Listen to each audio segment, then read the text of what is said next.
stripes and bright stars, through the perilous fight, o'er the ramparts we watched, were so gallantly streaming, and the rocket's red glare, the bombs bursting in air, gave proof through the night that our flag was still there. Oh, say does that star-spangled banner yet wave o'er the land of the free and the home of the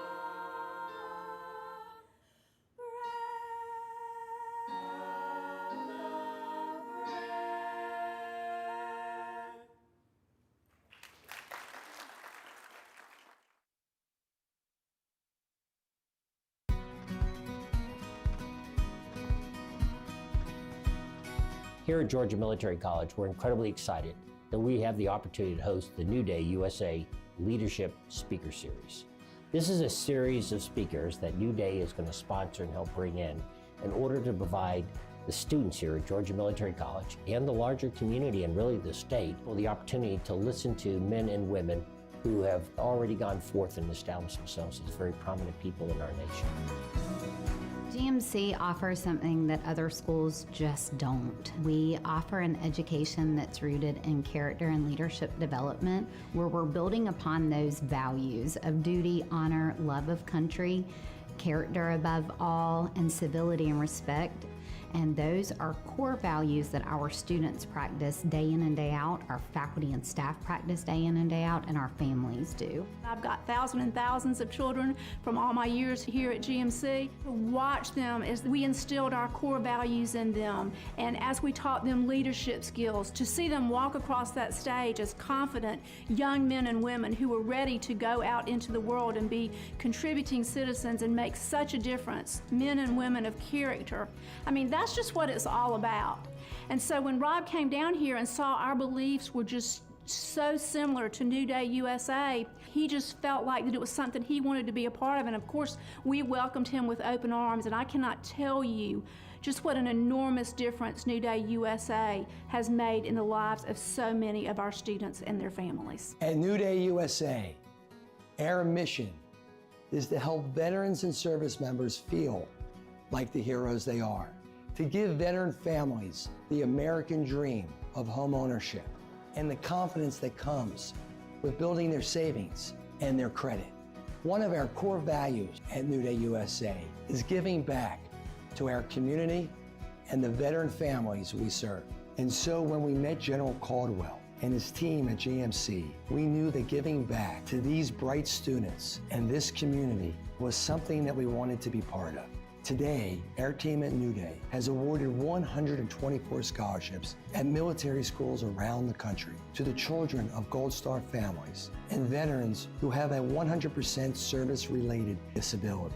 We are proud to have awarded over 77 of these scholarships right here at GMC. So when we got the chance to help build the NewDay USA Center for Leadership at GMC, we knew it was an opportunity to create something truly special.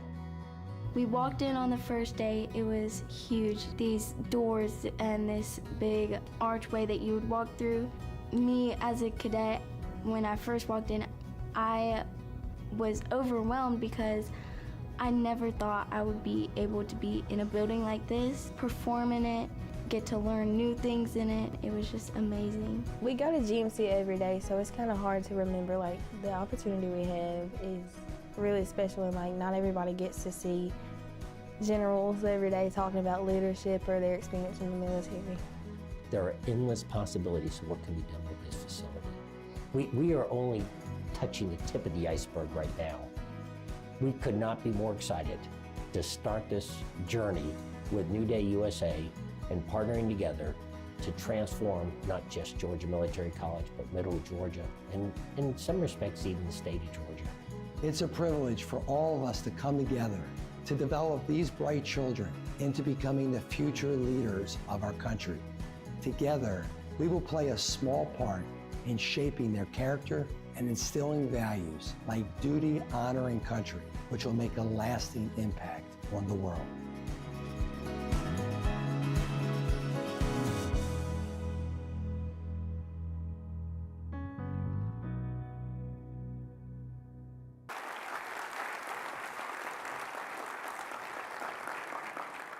Listen, on behalf of our Board of Trustees, I just want to tell everybody how incredibly excited we are to be able to host the first speaker following the ribbon cutting ceremony this afternoon here in the NewDay USA Center for Leadership.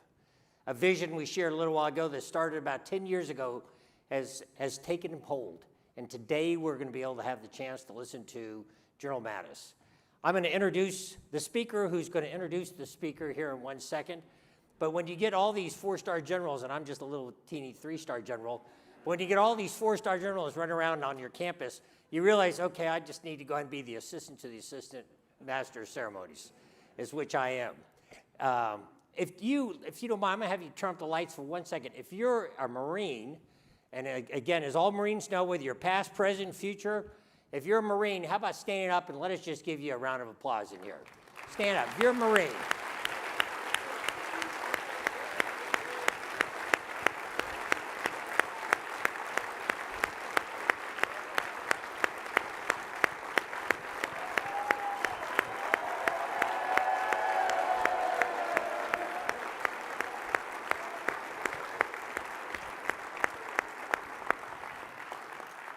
Now, I've got to tell you something, it's really sad. It took 2 4-star Marines to get all these Marines out.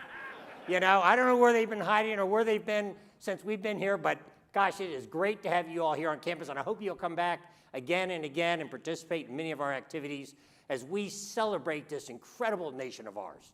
For all these things that, I mean, every one of us are so blessed. God has given us so many wonderful gifts, and we do try to instill and inspire in every one of our students the fact that they have that gift and they can take it and do something with it. So what I'm about to do is introduce the first of 2 4-star generals. I've got General Jones. And if you all didn't know, General Jones, an incredibly accomplished person post-military career, but grew up in a Marine Corps family, had a father who served in World War II, very highly decorated. So he was brought up by somebody who taught him already a lot of the values and inspired him as a young person.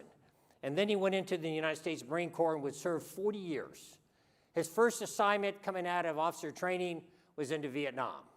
And for those who know something about awards and decorations, and he came out of Vietnam highly decorated for valor, with a Silver Star, Bronze Star with Vita Vice, but an incredible first experience of serving in the United States Marine Corps. And during his 40 years, he'd eventually rise to be the Commandant of the United States Marine Corps, 32nd Commandant, and then eventually also given another 4-star general position to go over to Europe, where he's the U.S. European Commander and what they call SACEUR, Supreme Allied Commander for all forces in Europe. And so he did that too. And then he would leave service, do his 40 years, and then would get tapped up by President Obama and asked to come back to serve in the most senior levels of the policy that you can do in the United States government and be that of the National Security Advisor to the President of the United States of America. And so with that, ladies and gentlemen, please let's give General Jones an incredibly warm welcome to Milledgeville, Georgia. Thank you. Thanks, sir. Okay.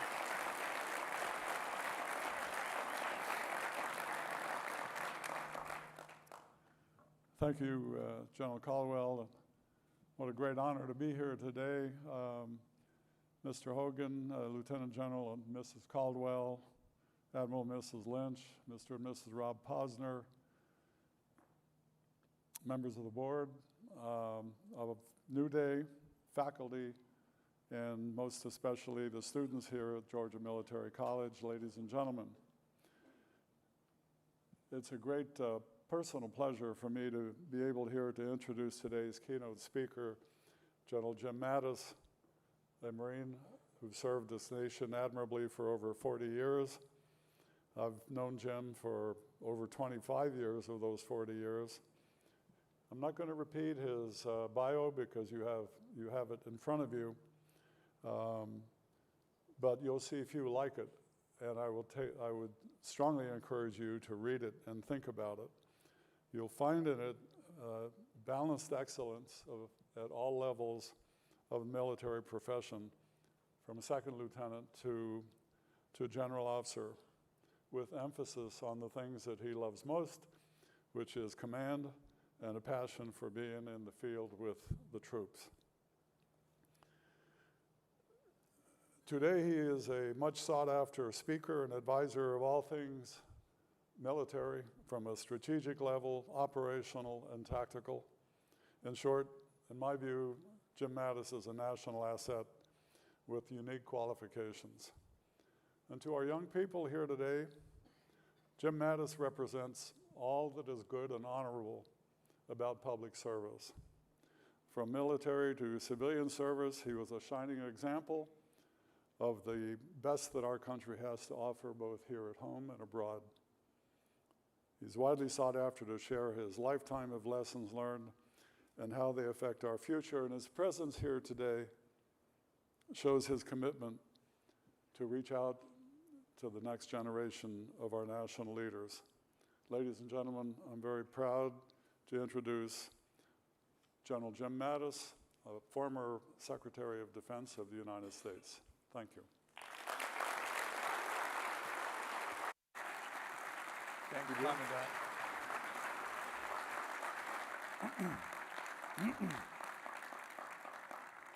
Well, thank you, General Jones, and thank all of you for inviting me out here to this magnificent little school. I didn't know much about it until I was invited, and looking it up and then coming here and visiting, I'm impressed.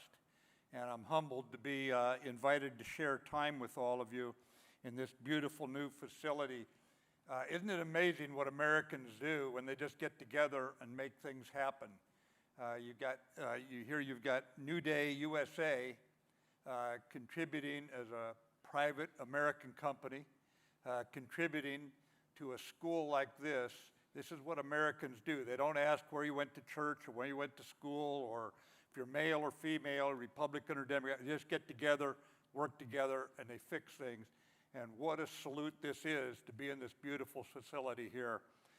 Thanks to all of you working together on this team. I come out here on the day after, of course, the 9/11 anniversary, and I was, excuse me, I was meeting this morning and speaking with some of the students here, and it was so heartening to go through what they were doing on the brickwork, writing down the names of the innocent people who died there 23 years ago when we suffered our worst terrorist attack in history. And to see them actually out there connecting to the human beings whose lives were cut short. And by the way, of those thousands of people, there were innocent citizens of 91 countries who died that day. Here in America, because of what America promises, because they just wanted to visit it and see it for themselves, or they worked here, were going to school here, and then for that to happen. And so it was heartening to be here, even on a day where we celebrate something that was pretty disheartening, to realize how much can go wrong in someone's heart or mind that creates that much hatred in them. And I would just tell you that life throws surprises at us all. Every one of us is going to have surprises in life. Some are good and some are not. But it's also good that we're spending time teaching young people, how do you deal with surprise? How do you deal with good things and bad things? And of course, there's something about, duty to your community, to your family, to your country, of honor, of living a life of honor, and a love of country that helps build the character that gets you through those things, those bad things that do happen to everyone. And I was assigned a topic when I came out today, believe it or not. I thought by the time I made 4-star, I didn't have to take orders anymore, But I was assigned the topic of, could you give a detailed account of leadership lessons learned on 9/11 and the time after that? And so I'm going to jump right in on that, because I found out this morning I didn't leave enough time for questions. And so I'm kind of trying to balance here between carrying out my assigned topic and leaving time for questions. So I'm going to jump right in. What happened on 9/11, I'd finished working out early one morning. I was assigned in California. I just arrived there from the Pentagon, where every day in the Secretary of Defense's office, we would see the intelligence that terrorists had a plan to hit us, and everyone was scrambling to try to figure out how and when it was going to happen. And so I'm driving to work. It's about 6 o'clock in the morning, 6:30 in the morning, and I hear on the radio as I'm driving in that apparently a little airplane, a Cessna, Piper Cub or something, had flown into a New York City trade tower building. And immediately my heart sank because I knew what had happened. All that time we'd been looking for months, our intelligence services were looking, they'd finally gotten through. And that was a terrible time for us. Now, in the military, we're brought up with I would just say, a saying from a dead commie, actually. And he says that you may not be interested in war, but war is interested in you. And we took it on ourselves to say, we're going to stay interested in war. We'll be ready. And alongside our intelligence colleagues, we were going to make sure that America lived in peace. So immediately there's something eating at me, and all the rest of us that day as we gathered and watched the TV to see the trade towers come down, that we had let the country down. That is the plain and simple. We knew we'd let the country down. Air travel stopped, and when it opened up again, our boss, the 3-star, who commanded all of us, he flew to Washington, got his orders, and came back. And we were gathered at his house to hear what we were going to be doing. And he heard a couple of people mentioning, boy, we sure blew it. And he was very blunt. He said, there is no time for this. You will knock that off. We must move immediately to effective action. And then he assigned orders going around the table. And I was a 1-star, and he looked at me, and he said, you're going straight out to Egypt. You'll conduct an exercise there, and quietly, with no more than a dozen officers and NCOs, you're to report to the commander of U.S. 5th Fleet in Bahrain and the Persian Gulf. That's all the more orders I had. We carried out the exercise in Egypt, and we headed on out. But the point I'm making is that when a crisis strikes, one of the lessons learned is you must immediately remove the emotion, remove any anger, remove anything that's going to distract you, and move straight as a leader into the essence of what you're going to do about it. There is no time to be taking kind of a time out and that sort of thing. You have to go through a very fast process in some cases, but you should not be hasty either. So you have to be ready is one of the first lessons learned. You have to be ready in body. You have to be physically fit. You have to be ready mentally. There's a thing called the Commandant's Reading List at every rank. All new Marines read these 6 books. Then you make corporal or sergeant, you read these 6. Or you're a lieutenant, you make captain, here's new ones. You make general, and they give you another list of books, and they just keep you reading. And you don't have time then to say, boy, I wish I'd done that reading. There's a reason it's called the required reading list. The Marine Corps, as you all know, is not Burger King. You don't get to do it your way. So you have to have done that, and you have to make certain that you're ready to move quickly into action. That was one lesson learned. You don't want to get tapped on your shoulder and then say, gosh, I wish I'd done X, Y, or Z when the crisis hits. So we went out to Egypt, and we did the exercise there with a couple thousand Marines and all, and soldiers. And then I went over to Bahrain. And I went in, I checked in with the 3-star admiral who I'd never worked with before. I liked the cut of him right away. And I went off to Kuwait to do something else that night. And about 10:30 at night, I got told the admiral sent his plane up. He wants to see you again. So I fly back down. So it's midnight, and I walk into his office. And I walk in there, and he'd done his homework. And he said, look, the enemy is going to lose Mazar-e-Sharif up in Afghanistan where we were already fighting. The Green Berets of the U.S. Army and the CIA was in there. He said, they're going to fall back on Kabul. No one's held Kabul in 500 years. He said, they're going to Kandahar.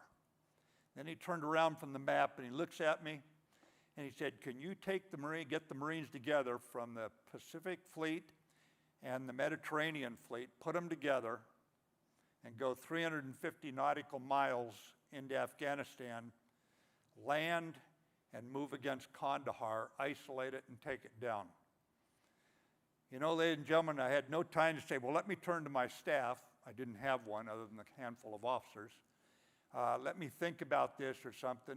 Now I'm going through very quickly now that required reading about that British general in World War II that went into Burma, way deep behind Japanese lines and did X, Y, Z. And I'm thinking about the U.S. cavalry on the Arizona border and how they were working along a porous border. And I'm thinking about an Air Force pilot I met one night who was telling me that he could land his C-17. He was in a squadron that could land C-17, huge transport airplanes on a dirt runway. And then I'm thinking about the Marines I just qualified at Camp Pendleton to sail, and they're now out somewhere in the Pacific Ocean. And I know who's leading them, and I know who's commanding the aircraft carriers, my old Navy buddies. And I looked at him, and that takes all of about 15, 20 seconds. I said, yep, I can do it, but I got to go look at it. I got to go do my commander's reconnaissance. He said, okay, write up the message I have to send to U.S. Central Command, and here, you take the airplane and go. And I took a Navy airplane out there. But my point to you was, if I hadn't been doing that reading, getting a theme here, my fine young students, if you're not studying history, you're not going to be able to figure out how other men and women successfully or unsuccessfully dealt with a similar problem. It won't always answer all your questions, but it'll certainly give you the right questions to ask. And so basically I took off and went on this airplane. And now for you young troops out there, you young men and women who are thinking about going into the military, I want you to take notes now, because I'm going to tell you how to make a 4-star general. Got it? You fight enemy generals dumber than a bucket of rocks, okay?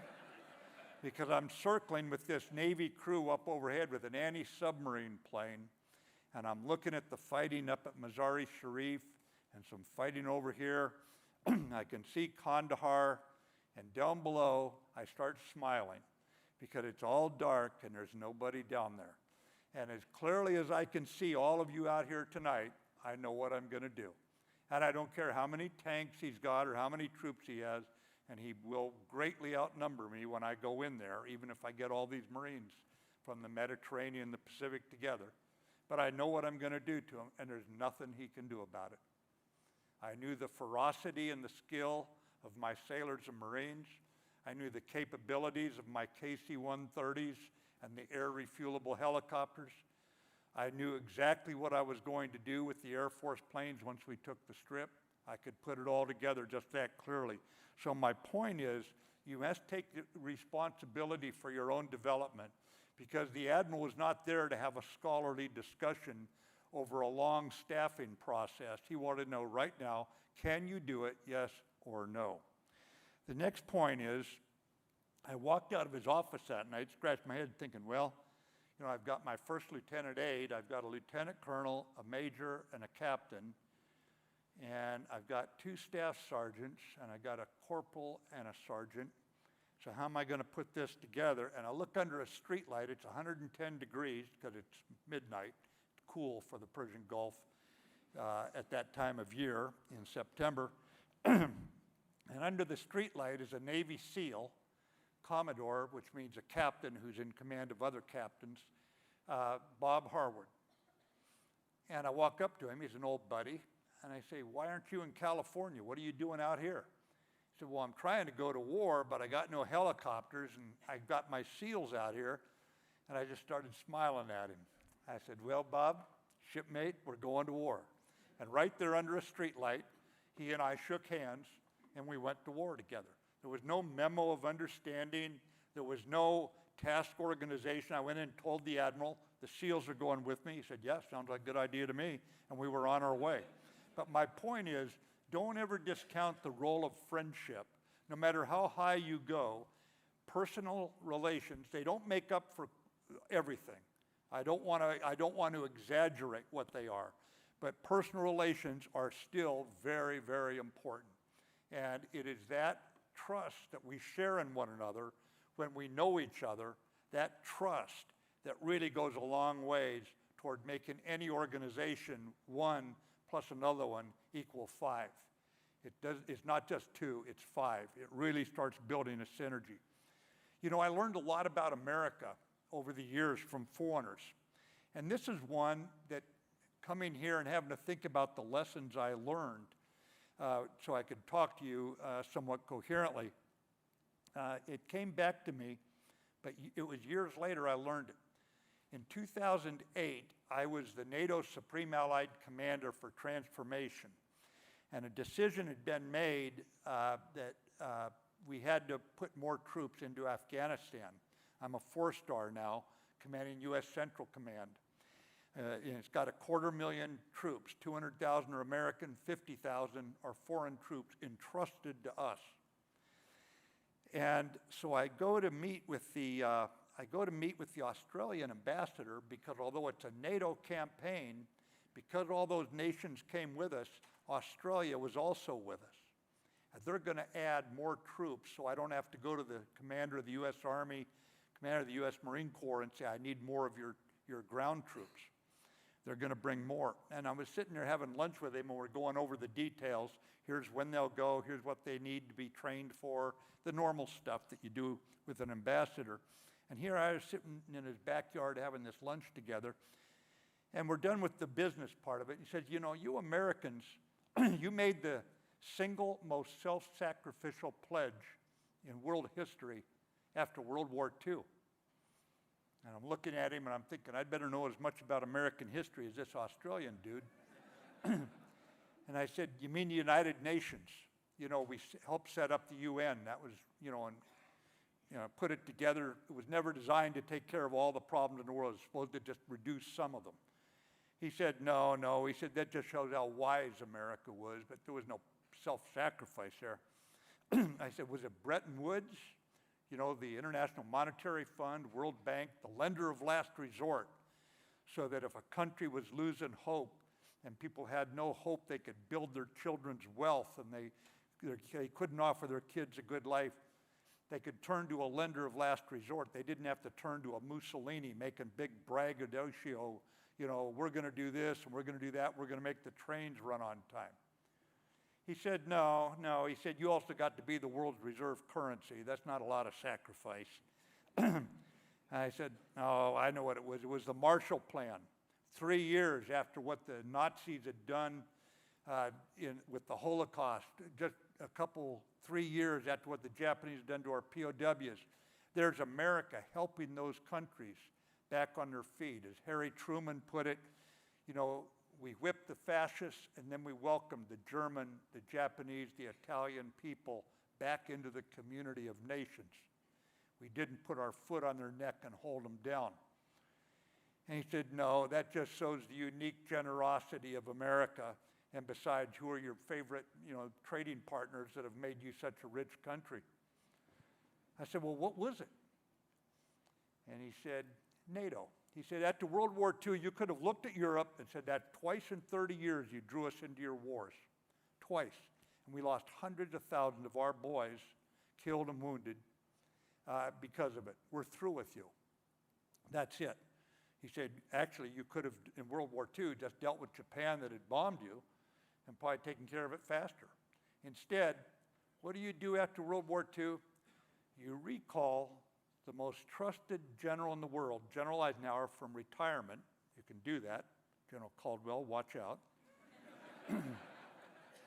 Put on your uniform, General Eisenhower. You're going to Europe. You're going to set up NATO. And America is going to pledge 100 million dead Americans in a nuclear war to protect democracy in Europe from the Soviet Union. Isn't it interesting? It took a foreigner to teach me that. I'd never heard it put that way before in my life. But you know what the real irony is? When is the first time NATO really goes to war? 9/11. On the 12th of September, the NATO nations met without us asking them to, by the way. Without us asking them, they said an attack on one is an attack on all. The Americans came when we were threatened by the Soviet Union, were with them, and they sent their troops in. So here I am in Afghanistan a couple months after 9/11. We've landed, we've been fighting for a while, and I look around the table, at the planning table there, and there's the Canadians and the Norwegians, the Germans and the British, there's the Jordanians and the Turks, the New Zealanders, the Australians, all these people there, and none of them had to be there. By being there, they're making themselves a target for the same terrorists that attacked us, and yet they were there with us. And so what did I learn from it, really? I learned one of history's altruisms, and always truism. There's not many things that are always true in history, but it's that nations with allies thrive and nations without allies wither. And that is something right now, there's even some Americans who don't understand just how much we owe our allies. As one ally put it to me recently when his country had come under some humiliating remarks out of our nation's capital, out of Washington. He said, you know, I'm being told that we're not putting up enough money for NATO.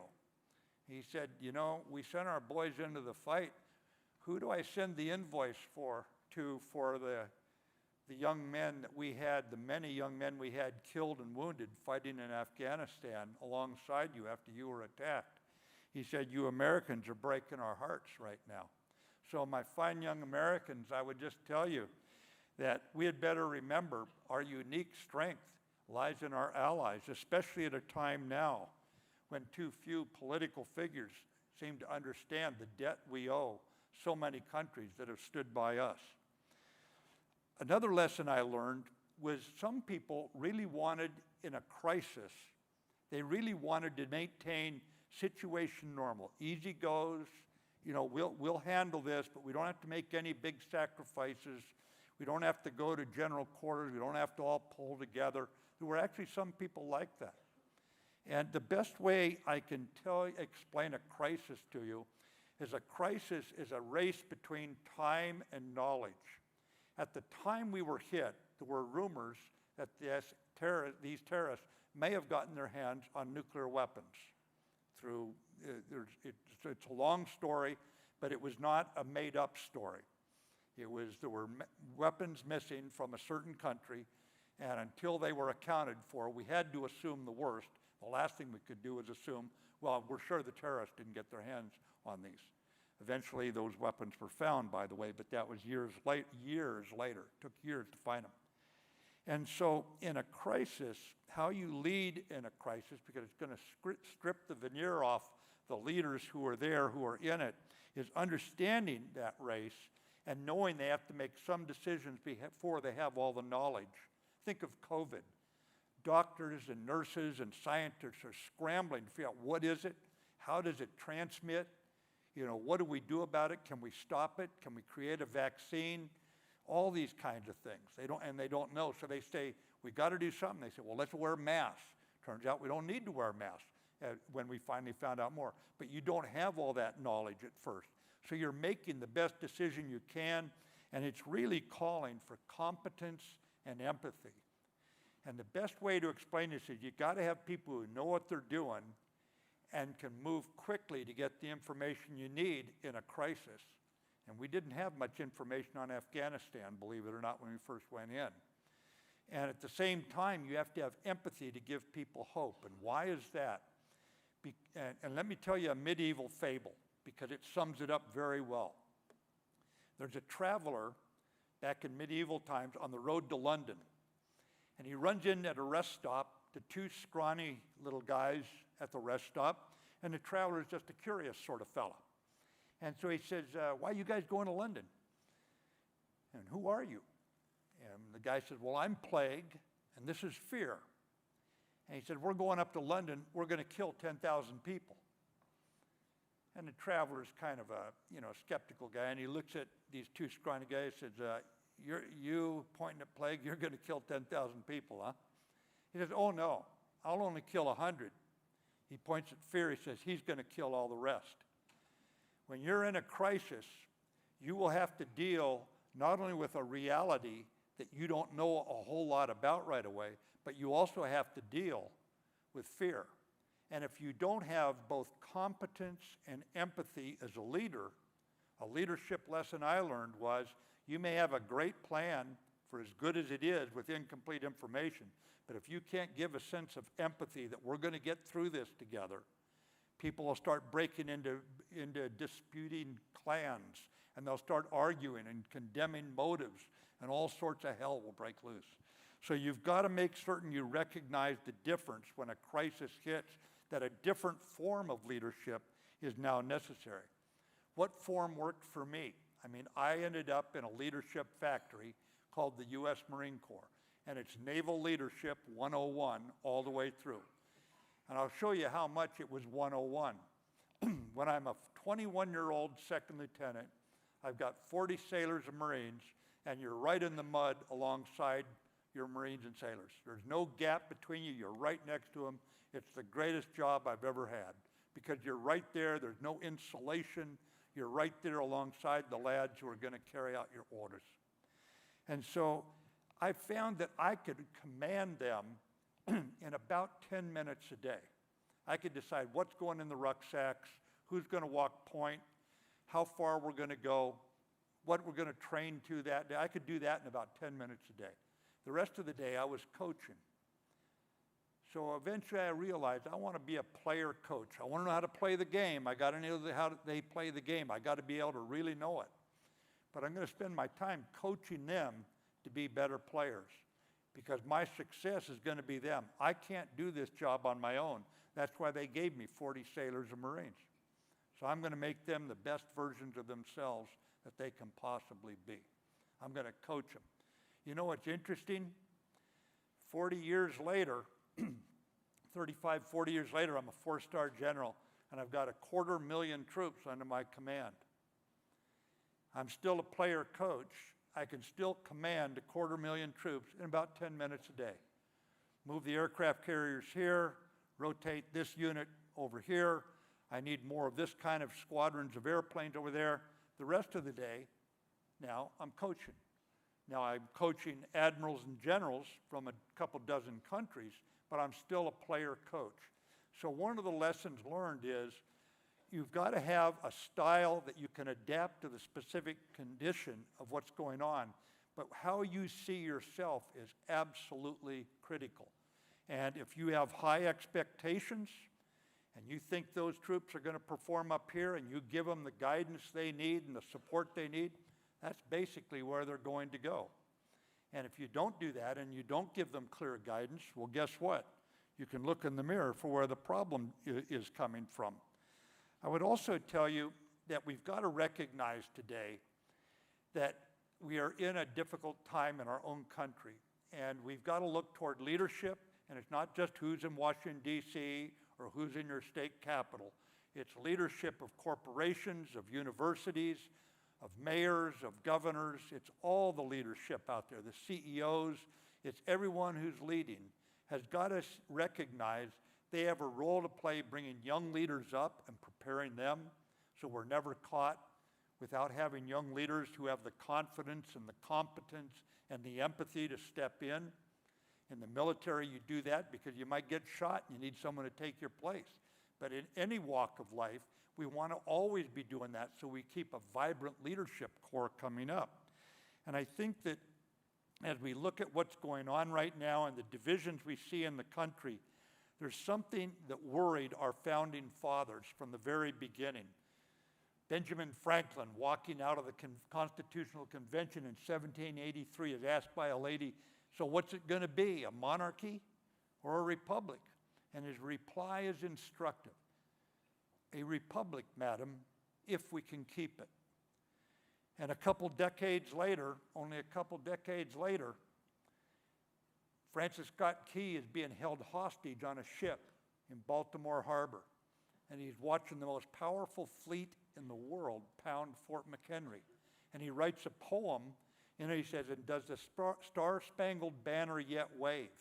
He was referring to more than just the flag flying over that fort that night. He knew this experiment, that's what George Washington first called America, just an experiment under our Constitution. We could lose it. And then along comes Abraham Lincoln. And Abraham Lincoln, in his first recorded address to the Young Men's Lyceum of Springfield, Illinois, says in it, "Shall we expect some transatlantic military giant to step across the ocean and crush us at a blow? Never. All the armies of Asia and Europe and Africa combined, even with all the money in the world except ours, even if led by a Bonaparte," remember Napoleon had just died a few years before, "they could never do it. They could never cross the Blue Ridge and take a gulp of water out of the Ohio River," he said. "Free men and women, we'd stop them." He said, "But as a nation of free men, we could die by suicide." And I'm sure that those words now come back to haunt us as we look at some of the things going on in our beloved country. Now, we are going to have to pull the country back together, and we need leaders who can do that. And I would say that right now, we are fast approaching a time when you look at Russia and China working together with North Korea's help, with Iran's help, that Walter Lippmann's words from 1940 come back to reinforce what Lincoln was getting at. So what do we do about that? And obviously we turn to allies, allies, allies, and keep building allies. But at the same time, what do we do here at home to make each other allies of each other? And what he said in 1940 to his graduating class from Harvard of 1910, 30-year reunion, he wants to shake them out of their lethargy, out of their complacency. Remember, Hitler's on the march. Poland is fallen. Norway's fallen. Belgium's fallen. France is falling. Britain's being bombed. And he says to him, "For every right that you cherish, you have a duty which you must fulfill. For every hope that you entertain, you have a task you must perform. For every good that you wish to preserve, you will have to sacrifice your comfort and ease. There is nothing for nothing any longer." He was trying to shake his classmates out of complacency. And we need to give some thought to those words today. I want to go to the Q&A early here. These are just some of the lessons I was either learning or being reminded of as a result of 9/11. And let me close it with something that Ralph Waldo Emerson said, because he wrote about leadership, the poet, the great American poet. He said, "Great men, great nations have not been boasters and buffoons. Rather, they have been perceivers of the terror of life and have manned themselves to face it." So I would just say for our young leaders in the room here today, we're going to need you to man and woman yourselves to face it. We can do so as long as we pull together. As Lincoln said, nothing can stop us if we pull together. No external enemy can do it, but we're going to have to pull together, and you're the leaders who are going to pull us together. So let's take a break there, and we're going to go to Q&A now, and you're going to have some microphones put up. Thanks, Chief of Staff, Miss Jill. And we're going to thank you, our stage manager. Thank you.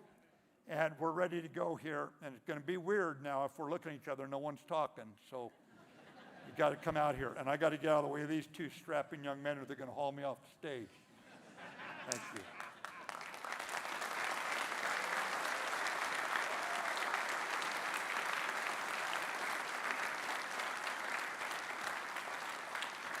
Go ahead. Good afternoon, sir. My name is Kirkland Hawk Macruth. I'm an ECP cadet from Roswell, Georgia. I know that a lot of people here, especially service members, know that there's a reason that they join and they hold that reason close to their heart when times get tough.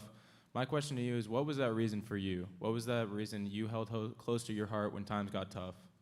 When what comes up? when times got tough, what was the reason that you joined that you hold close to your heart, sir?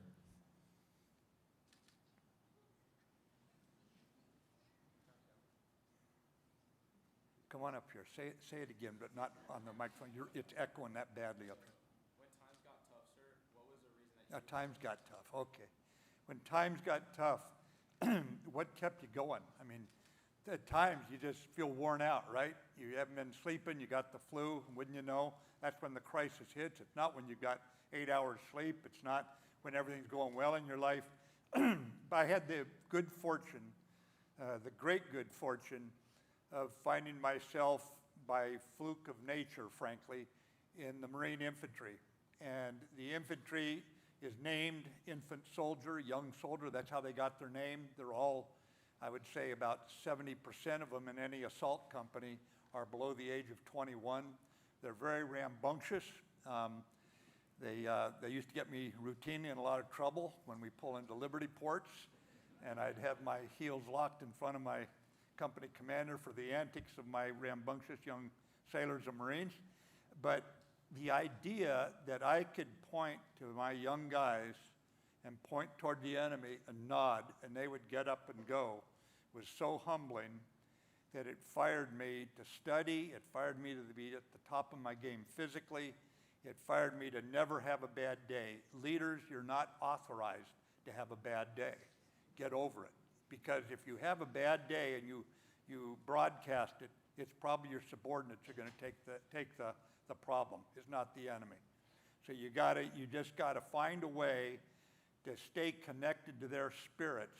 And if you do that, that's where you'll find your source of strength in the people around you, your family, your team, your classmates in war, your battle buddies, your shipmates there beside you, laying in the mud next to you.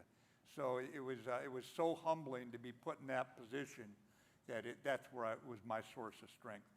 There is a bit of echo up here. We'll try it again on this side now. Good morning, sir. My name is Miles Brown. I'm a Coast Guard scholar, and I'm from Ellicott City, Maryland.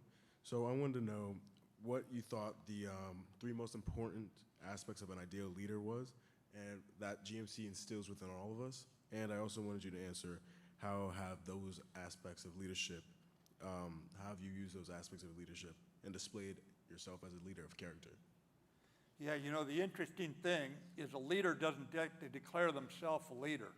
When the president's done and he commissions you young folks as lieutenants in the Army, the Air Force, or the Marines, or as ensigns in the Navy and the Coast Guard, you're going to get a letter that says, with the consent of the Senate, the president declared you an officer and a gentleman or gentlewoman and a second lieutenant or an ensign. And then your troops are going to be looking at you when you get in front of them, and they're going to decide, are you a leader or not? They get to vote on you every single day, and whether or not you can win their admiration, their respect, and I would even go so far as to say their affections, not popularity contests with all the favoritism that comes there. But I'd often see some platoon of infantry in combat that was worth a company to me. Why were these 40 as good as 180 over here? I mean, what was it? They're all from the same country. They had the same equipment, same training, same weapons. Why was one group of 40 so much better? And it was often the degree of affection, respect, the efficiency certainly was there in all the units. But sometimes it was just that plain affection there.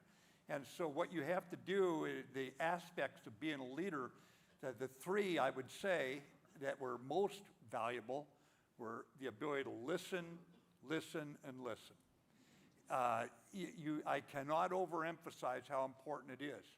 I was talking to the class this morning about George Washington, the most boring leader I've ever studied. You know, as a player coach, that's great. I want to be a player coach. Now I got to start studying coaches. Well, guess what? In the required reading was a book about Washington, got me onto some others. And these wildly imperfect founding fathers were mostly self-educated. They were imperfect. This country was born with a birth defect. We all know it. But at the same time, they had a way of educating themselves. And as I studied it, he becomes boring because he does the same thing in the British Army when he serves there as he does as a Revolutionary general when he's listening to French officers half his age teach him how to be a general, as he does as president. He listens with a willingness to be persuaded. Not just, I'm going to listen to you, then I'm going to ignore it. You know, I really want to know what you're saying, what you're thinking. And he learns from them. He listens and learns. He stays curious. He's not judgmental. One of his aides wrote that General Washington listens so well, he can even hear what isn't said. Interesting comment, isn't it? Because he had a volcanic temper, and he had to keep that under control. So he'd listen and learn, and then he would help them. And so if you take the listening skills as critical, you listening and you're learning and you're moving through this process, eventually you're going to help them, and at that point you can lead. So I would emphasize the listening with a willingness to be persuaded, and then find a way to help, and at that point you become a leader. And look, if I don't answer your question, I know I'm not answering some the way you expect me to, you come right back up and say, try again, okay? Because we're all co-equal here today. Go ahead. Good afternoon, sir. I'm Jimmy McCann, Air Force scholar from San Antonio, Texas. And my question is, in your military career, what characteristics stood out to you the most when you were viewing your peers, those you led, and those who led you? The ones who led me, what stood out the most was that they could teach others and draw the best out of other people. They expected us to perform very well. I remember, even as a very mature officer, as a lieutenant colonel, as a battalion commander, our regimental commander for this operation we were on, he would have 5 battalions under him, and 3 of them would be assault battalions, and mine would be one of them. And my job was to open lanes through minefields and barbed wire and artillery fire and this sort of thing. And we were sitting there, the 3 of us lieutenant colonels, one day, just a couple of days before we had to do the job. And I remember one of them saying, you know, Colonel Fulford believes in us so much, I know we can do it. It was an interesting comment. Even 3 mature, battle-hardened lieutenant colonels could feel the confidence of our colonel. And he put it into words. He's more articulate than I am. But just the sense that the senior actually knew we could do it. He sent an electricity all the way down to the youngest sailor and Marine we had, because that sense of purpose, of unity, just echoes and re-echoes all the way down through. So when you talk about, in my own case, I think it was to try to replicate the idea that if someone made a mistake, as long as it wasn't a lack of discipline, look in the mirror, what could I have done that would have made him better capable? It probably wasn't him laying up last night trying to figure out how to make a mistake, you know? Most people don't do that. And so a lack of discipline was different. In the Naval Service, Admiral, where are you? In the Naval Service, you run the ship on the rocks, you're going to get drop kicked through the goalposts of life. That's all there is to it. That's the Naval Service. We fire a lot of people. But if it's not a lack of discipline, you got to let people make mistakes, and you got to coach them, and you got to look in the mirror and say, what could I have done, rehearsing them, giving them a better idea of what to do so they wouldn't have made that mistake. And that would be what I took out of that coaching, learning, lesson learned there. Does that answer your, where'd you go? You're hiding out. Yeah, did that answer your question? Okay, good. Yeah. Good afternoon. More question. Okay, you stay right there. I'm going to ask you too. You go ahead. I outrank her. Thanks, Amy. That's another leadership lesson. I don't have stress. I create it. Go ahead, young man. Good afternoon, sir. My name is Joshua Canafo, and I'm a civic leader from Naples, Florida. My question was, what was the biggest decision you had to make throughout your career that helped lead you to where you are now? By helping? By? As in, like, the biggest decision you had to make that added to whether it was a decision on the battlefield or a decision in office that helped create your career?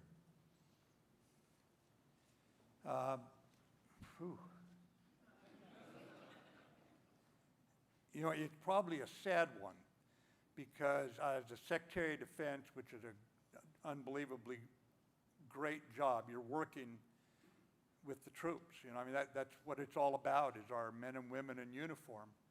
And I had to leave the job.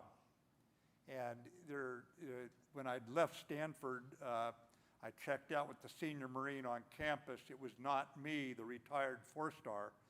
It was former Secretary of Labor, former Director of Office of Management and Budget, former Secretary of the Treasury, former Secretary of State George Shultz. He was a senior Marine, Captain, World War II Marine. And so I went by to see him. I had my last box of books from my office, going out, get in the car, and drop it off before I fly to Washington to go in front of the Senate. And he said to me, he said, "Remember, Jim, part of doing your job well is not wanting it too much."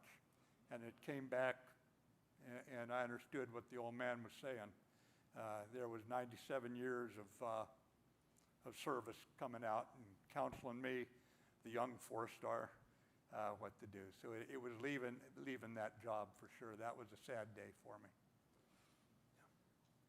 Good afternoon, sir. I'm Matthew Gomez. I'm an ECP cadet from San Antonio, Texas. My question to you is, at what point did you feel you had the most influence over the Marines you were leading, and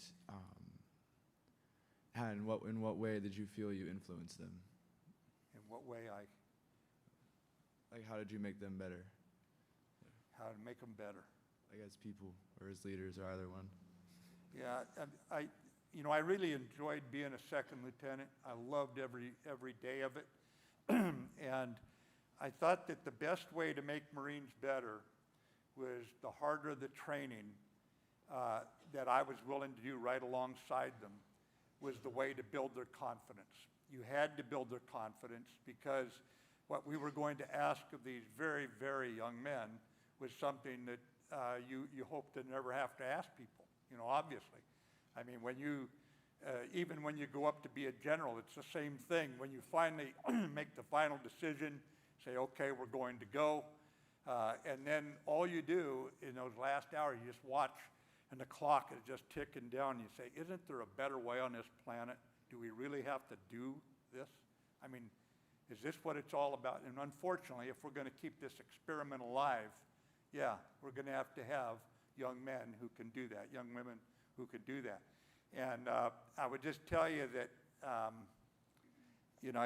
it's one of those things you just have to get used to. But if you put your heart and soul into preparing your troops to cross that line of departure when it comes, the least you can do is look the Gold Star families in the eye and say you gave them 100%. And I want to close, I was mentioning something about some problems we have in the country here. And I got permission from Colonel Amy there that I can tell you a sea story. And this one's true, Admiral, I promise you. Most of them are not, trust me. But this goes back to the summer of 2004. We were in Iraq. I'm a two-star, and I'm commanding about 23,000 sailors and Marines in a place called Al-Anbar province. Some of you'll remember the Sunni Triangle and names like Fallujah, Ramadi, Al-Qaim, Haditha. It's a tough place. We're losing lads every day. We're outnumbered. We're operating under troop caps. Can't bring all the troops over. And we're fighting. I've got 29 sailors and Marines in 5 vehicles, Humvees and other things, radio operators, drivers, gunners, aide-de-camp, who moved me around the battlefield. And so of those 29 lads, 17 would be killed or wounded around me in 4 months. And that's 50% casualties. And I'm a general. I'm not in the tough fighting. This is not one of the infantry platoons out there trading, blows with the enemy. And they're good lads, and I'm going out one more time. I'm going to go check the screen line, which would be about as far from here to Nashville, Tennessee away. That's how big my area was. It's the size of North Carolina, and I have fewer troops to police it than North Carolina has police officers, and I've got an active insurgency on my hands. So I'm heading out, and the screen line is where there's a second lieutenant, probably 18 months out of his undergraduate days, with about 40 sailors and Marines, and then about 10 kilometers away, another platoon with a lieutenant and 40 Marines, and up and down the Syrian border. If the enemy gets through coming in from the Bekaa Valley of Lebanon and Syria, the foreign fighters, they're well trained, and if they get to Baghdad, they're going to kill U.S. soldiers, they're going to kill innocent Iraqis. That's all there is to it. So it's an important job. So I'm heading out to check it. Of course, we have a fight along the way, or fight or two, and so we get in real late, about midnight, inside this little hilltop, and there's a lieutenant with his troops living in holes. The heat's up over 120 degrees every day with humidity that would make Atlanta seem dry. It's up around 90-some% humidity. Off in the distance, a long ways away, you can see a band of trees where the Euphrates River is. And the lieutenant comes over to brief me in the morning, sits down in the dirt next to me, and he's telling me where he's lost troops, how many enemies he's killed, how he's staying in touch with the other outposts, the patrols, all the normal stuff. And he said, we caught a guy laying an IED on the road last night, the one you came in on. That's an explosive device. They're pretty rudimentary. In 2004, they caught the guy with his 2 artillery rounds and a car battery and a wheelbarrow digging a hole. And he looked up and saw 5 guys with automatic weapons pointing at him. He knew his 401k was in trouble at that point. And they said, he spent 2 years in London. He speaks English. You want to talk to him? I said, sure. Yeah, I'd love to. So the lieutenant got done briefing me, takes off. Pretty soon a Marine comes over with a rifle muzzle on the back of a guy. His hands are plastic cuffed together. And he just points to the ground, has him sit on the dirt next to me. And I'd spent a good amount of time in the Middle East since 1979, and I looked at him. I said, you're obviously Shuni. We're the Marines. We're the only friends you got in this frickin' country. Why are you trying to kill us? He said, oh, you Americans, you Jews, you're here to steal the oil and everything. I said, yeah, right. And I waved the Marine over. I said, you're an educated man. I'm not going to listen to this crap from you. And so the Marine came over to grab him by the scruff of the neck and take him away. And the guy said, can I sit here for a minute? I said, okay. So I motioned the Marine back. He's sitting there, he's shaking. It wasn't a good night for him, And so I had the Marine cut his handcuffs off, and we gave him a cup of coffee. He's shaking like a leaf. And I said, why are you doing this? Why are you being this stupid? And he said, I just don't like foreign military guys in my country. Man to man, I respect that. I wouldn't want them in my country, Makes sense. And so we talked some more. So what are you doing out here? This isn't an area we'd normally find a guy like you, educated and a Sunni and all. And he'd been forced out of Baghdad by the civil war that was unleashed after we invaded.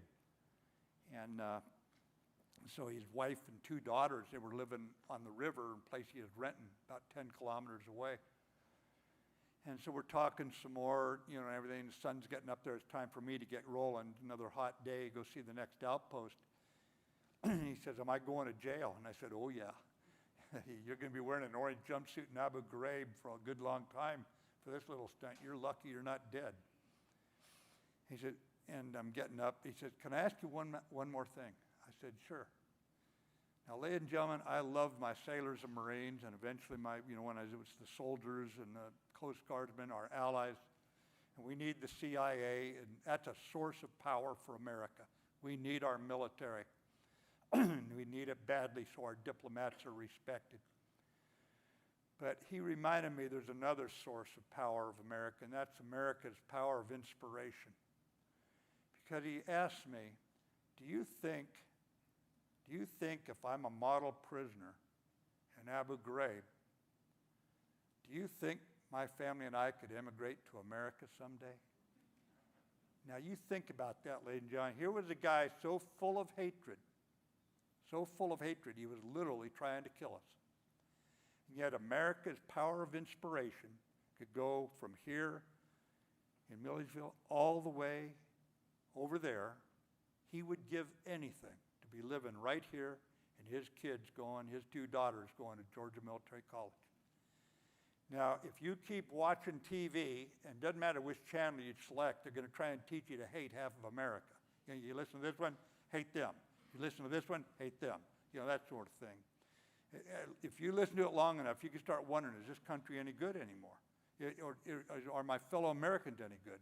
In Beijing and Moscow right now, as they watch some of the things that people are saying about each other in America, you know what they're doing?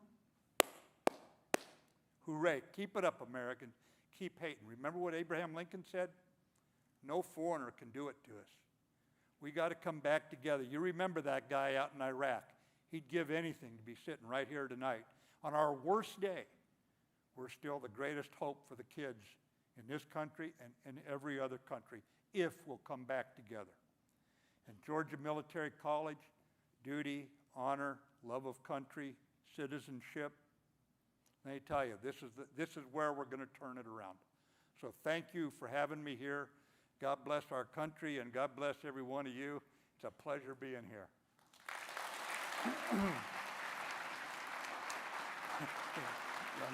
I did it for you.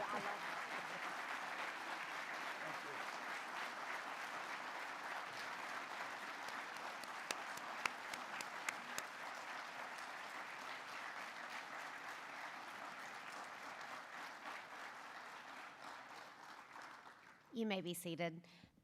For any of you who know me, you know that I'm never lost on words about my love for this school, and today was just another example of why that is. And this event was a testament to why we have this center. It is a place that we can all come together as a school, as a community, as a state, as a nation, to not just listen, but to learn and then to lead. So General Mattis, we truly appreciate taking the time to share with us your wisdom. Please join me one more time in showing our gratitude.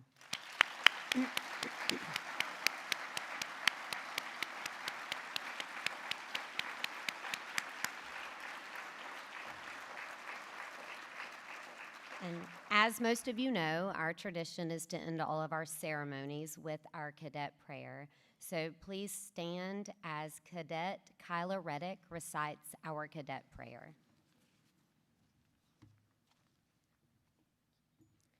Please bow your head and join me in prayer.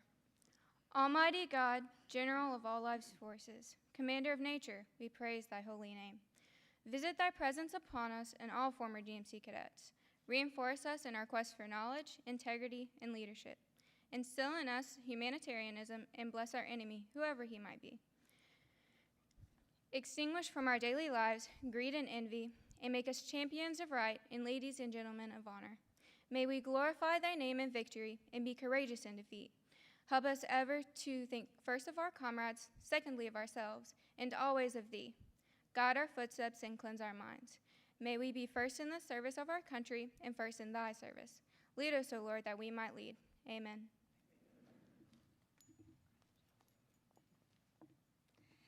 Ladies and gentlemen, as our New Day USA Leadership Speaker Series event draws to a close, it is our desire that you have been inspired by today's insightful conversations and invaluable lessons in leadership. On behalf of the GMC Board of Trustees and our GMC leadership team, we would once again like to express our deepest gratitude and appreciation for General Mattis's presence today. Thank you for joining us. This concludes today's presentation.